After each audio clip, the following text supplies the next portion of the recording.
Tu as parlé effectivement de la délégation. Et tu as dit, voilà, on dit les choses, les gens font, et ça, c'est pas délégué finalement. Parce que tu as des exécutants, en fait, avec toi. Tu micromanages. Voilà.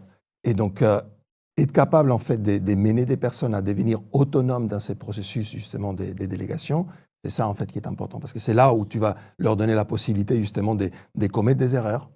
Tu vas créer une culture, en fait, d'innovation, finalement, si tu leur permets de faire ça.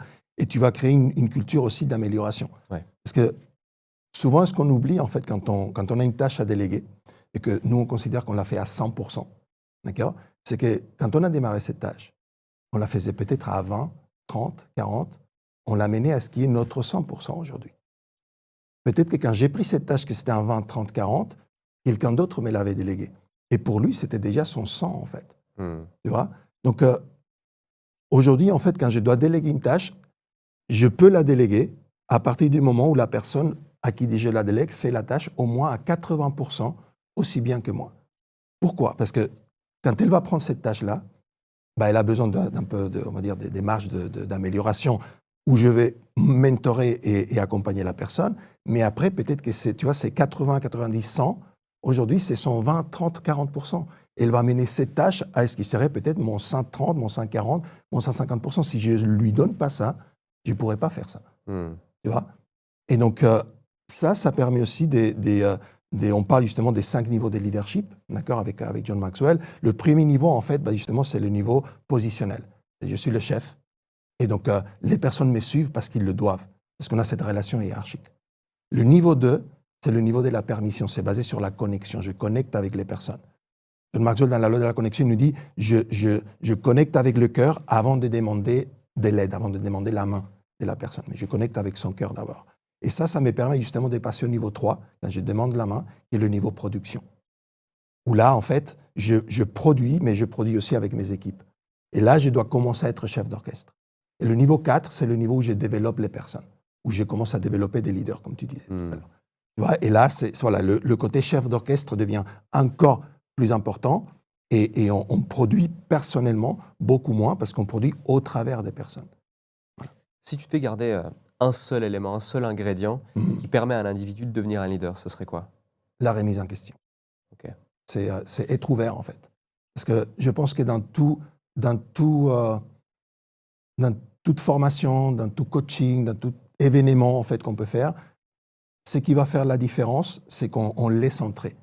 On laisse entrer cette chose qui va venir gratter à l'intérieur. Tu vois? Et souvent, parce qu'on met justement ces barrières, on entend des choses, et ce n'est que le jour où, en fait, je lève quelque part cette barrière, je laisse entrer cette chose qui, finalement, crée, en fait, je me sens vulnérable, en fait, par rapport à ce que j'ai pu faire, à ce que j'ai pu, tu vois, le rôle que j'ai. Tu vois, je parlais tout à l'heure de laisser tomber le masque, en fait. J'organise justement des retraites pour des hommes leaders, parce qu'on parle pas de leadership féminin, mais on fait pas, en fait, beaucoup pour les hommes, où on parle justement de ça, on parle de laisser tomber son masque, en fait. Et de vraiment être vulnérable, être capable justement d'aller chercher à l'intérieur qu'est-ce qui se passe, venir se rencontrer, se retrouver, s'aligner, en fait, et ensuite pouvoir repartir, aller vers l'extérieur avec cette puissance, justement. Donc la remise en question, pour moi, c'est la clé, être ouvert à ça. Le sujet de la vulnérabilité, ça a souvent été presque un conflit interne en moi. Je n'osais pas être vulnérable, je pensais que être vulnérable, c'est être faible, alors qu'en réalité, c'est presque tout l'inverse, voire c'est tout l'inverse. Absolument. Et les feedbacks des gens, ne serait-ce qu'avec, t'en parlais, je me permets, le documentaire qu'on a sorti, Levels, est juste dingue. Il est sorti publiquement hier soir, on reçoit des centaines de messages depuis. Félicitations. Merci pour ça. Et merci d'avoir été là aussi, ça m'a fait extrêmement plaisir de t'y voir. Comment tu fais pour être réellement vulnérable parce que ce n'est pas un exercice facile. Pour quelqu'un qui, par exemple, comme moi, a toujours été dans le contrôle, a mis une carapace, a mis un masque pour paraître fort, parce qu'il pensait que c'était la seule façon de réussir, et qui doit déjà se réconcilier avec l'idée qu'en fait, il a peut-être fait fausse route pendant longtemps, et qu'ensuite, il doit faire ce travail intérieur sur lui-même pour rayonner encore plus et aider ceux qu'il a envie d'aider. Quel serait le parcours et le processus que tu le recommanderais d'entamer? Écoute, je pense que la première chose, c'est de prendre conscience que le meilleur est à venir. Tu vois, moi, j'ai démarré en fait mon parcours de développement personnel avec un livre comme qu'on m'a prêté, en fait, qui s'appelait The Other 90%, l'autre 90%. Tu vois, et ça ne parlait pas de la capacité, parce que parfois on dit, ouais, on utilise que 10% de son cerveau, ce n'est pas ça, en fait. C'est le fait de dire, le 90% de ton potentiel et tout ce que tu peux faire, c'est de l'autre côté de quelque chose, et c'est justement de l'autre côté de cette remise en question et de ce cheminement où je peux me construire, en fait.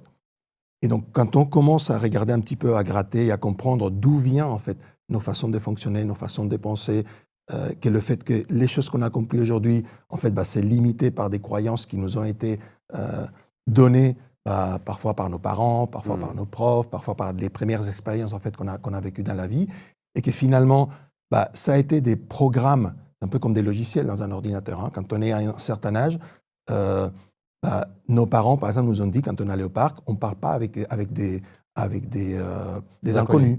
Voilà. Et donc, ça a très bien marché pendant qu'on était tout petit.